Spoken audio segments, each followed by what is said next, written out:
काशी में लहर ताला तालाब किनारे या गंगा किनारे साहब बैठे थे पेड़ के नीचे, अपनी चरखा भी चला रहे थे, सूद भी काट रहे थे और बाकायदा उनका भजन प्रवचन सत्संग भी चल रहा था।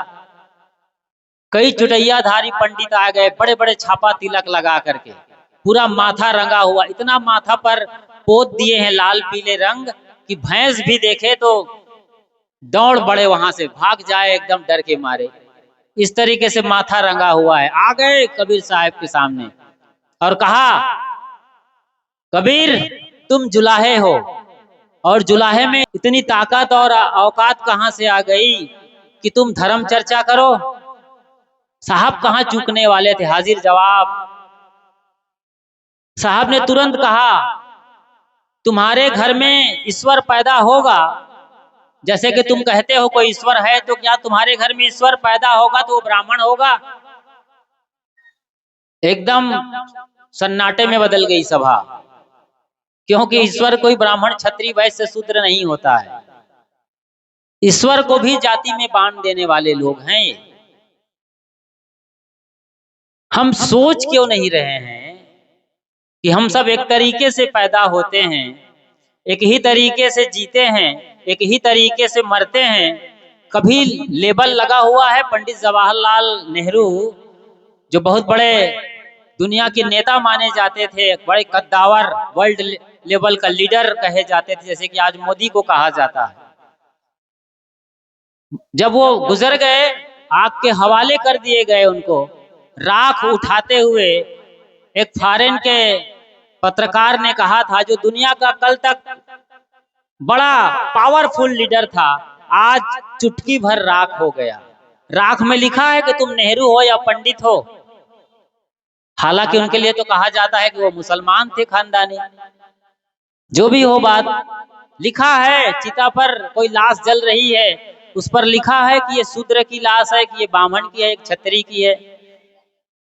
कितना मुकाबला किया होगा उस जमाने में, जब लालटेन छोड़िए ढेबरी भी नहीं रही थी, मसाल शायद जलता रहा, लकड़ियां अंगीठियां जलाते रहे। तथागत बुद्ध और महावीर के जमाने की बात करें आप। उसके बाद भक्ति काल का युग आया, जन जागरण का, जब अलख जगाने के लिए निकले दादू दरिया घिसा पलटू लाल गुलाल जगजीवन साहब सब निकले कबीर साहब के छत्र छाया में। इनके आसपास जब दरिया बहने लगी, गांव गांव में टोलियां गुजरने लगी, तो इंकलाब करते निकले होंगे। इनके साथ क्या अत्याचार ना हुआ होगा, कोई कम है?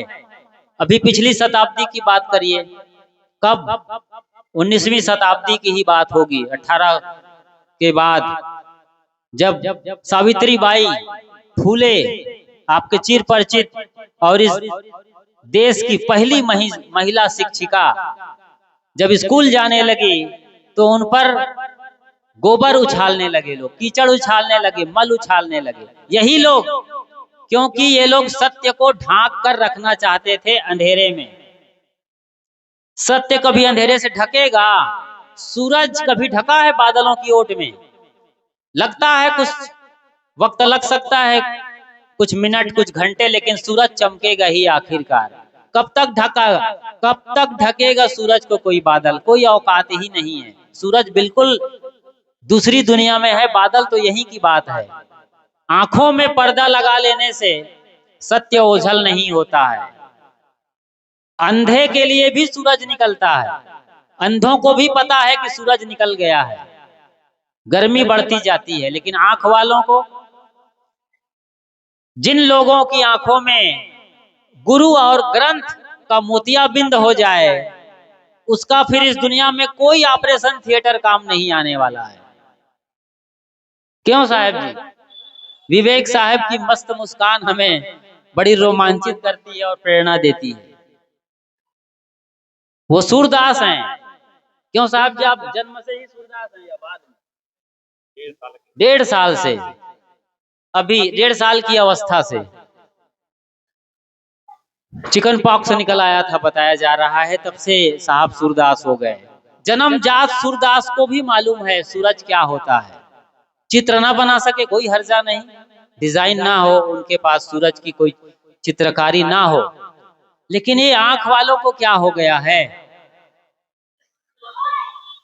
सीधी सीधी बात है, एकदम सटीक। ऐसी चीजों को संविधान में और संशोधन करके नए रूप से लिखना चाहिए। जो संत परंपरा में लोग हैं, जो जागे हुए चित्त के लोग हैं, उन्हें जाना चाहिए। नेता वहां संसद में बैठकर रॉन्ग राइट कर रहे हैं, गलत नीतियां बना रहे हैं।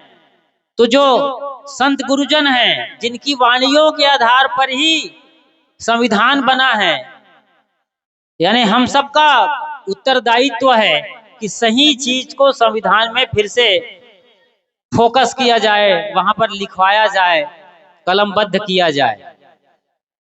इतनी छोटी सी बात नहीं समझता है आदमी। और जाति को परंपरा, वर्ण, रंग, रूप और कुछ तथाकथित धार्मिक कृत्यों से जोड़ दिया जाता है। वेद में कोई जाति शब्द नहीं है। वेद में जो जिक्र हुआ है 4 वर्णों का, उसकी परिभाषा करते हुए गीता में भगवान कृष्ण कहे जाने वाले महाराज श्री कृष्ण ने अर्जुन को उपदेश करते हुए कहा है, गुण कर्म विभागशः, मतलब आदमी गुण, कर्म और स्वभाव से भिन्न भिन्न हो सकता है, जन्म लेने से नहीं। यही बात वेदों में आया हुआ है। ब्राह्मणों मुखमासीत बाहुराजन्य कृतः उरुतदस्य यद्वैस्यः पदाभ्याम शूद्रो अजायत। ये श्लोक है जो ऋग्वेद में आया हुआ है। हो सकता है 4000 साल पुराना हो। उस वक्त के जागे हुए लोगों ने लिखा था कि ब्राह्मणों अस्य मुखमासीत, जो ज्ञान में, प्रज्ञा में, बोध में पारंगत हैं, ये शीर्ष स्थानीय, शरीर में शीर्ष क्या है? सिर ही है। ऐसे शीर्ष स्थानीय ऊपरी हिस्सा को जो जानते हैं, समझते हैं, बूझते हैं, विवेकी हैं, पारखी हैं, ऐसे सारे मनुष्य, चाहे वो किसी भी जाति और परंपरा और लिंग में जन्म लिया हो, वो आदमी जो ज्ञानी, विवेकी, पारखी, बोधि को प्राप्त हो रहा है, ऐसे प्रज्ञा पुरुष ब्राह्मण है। इसीलिए कहा गया ब्रह्म जानाति इति ब्राह्मणः। जो ब्रह्म को जानता है, स्वयं को जानता है, जो सबसे बड़ा है उसे जानता है, वो ब्राह्मण है। एकदम इसमें कोई जाति नहीं है, कोई कर्म कर वाली बात नहीं है।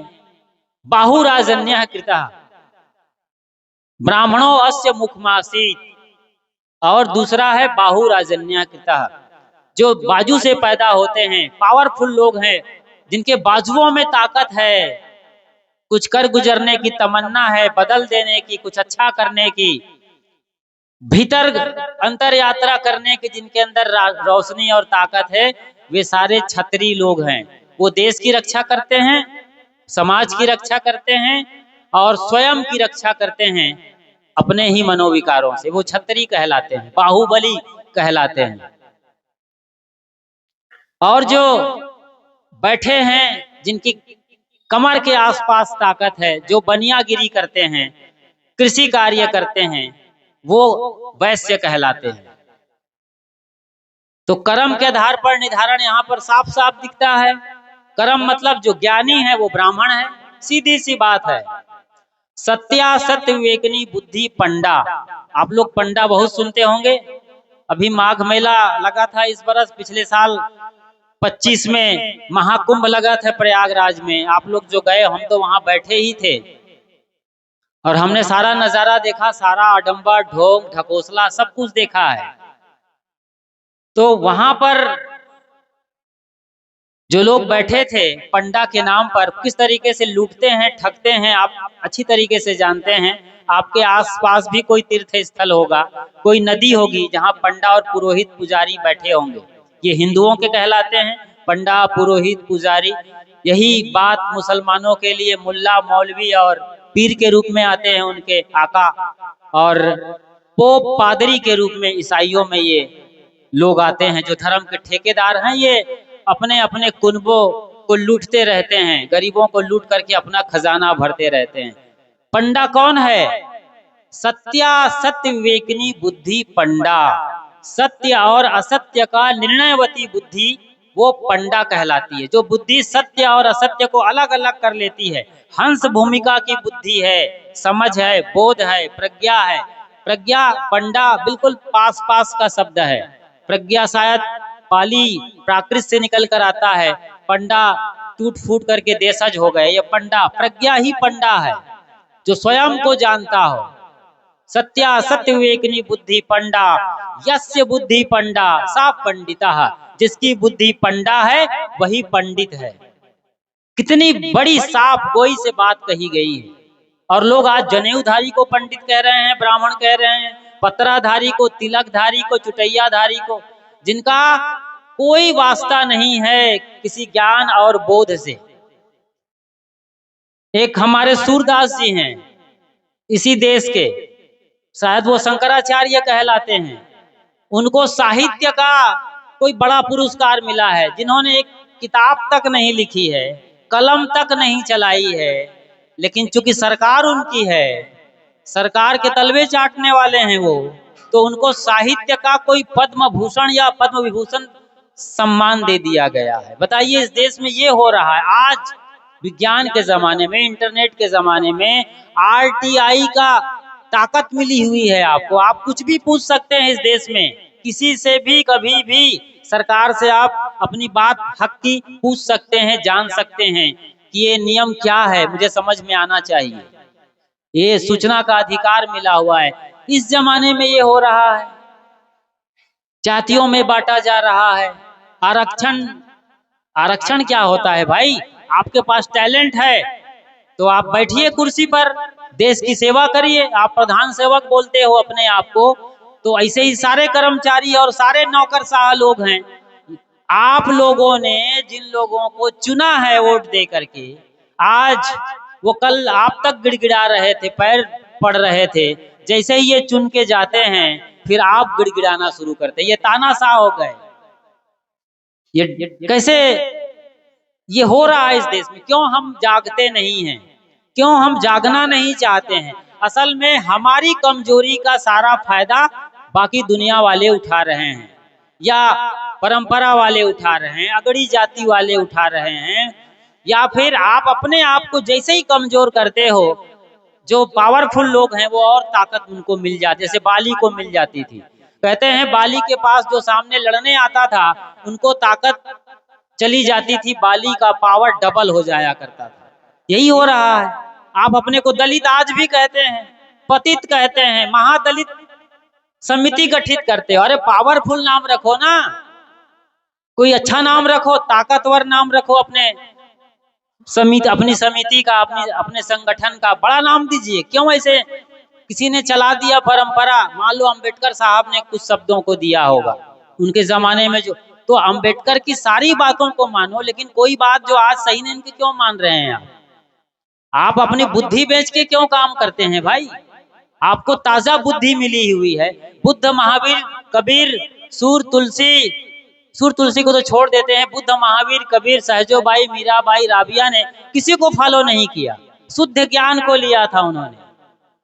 कभी जिक्र आता है तथागत बुद्ध के जीवन परिचय में कि फलाने उनके गुरु थे, अलार कलाम जैसे उद्दक राम पुत्र कितने गुरुओं के पास गए, उन्होंने जो कहा उसे 10 गुना उन्होंने प्रैक्टिस करी सत्य को जानने के लिए, नहीं मिला तो आगे चल दिए।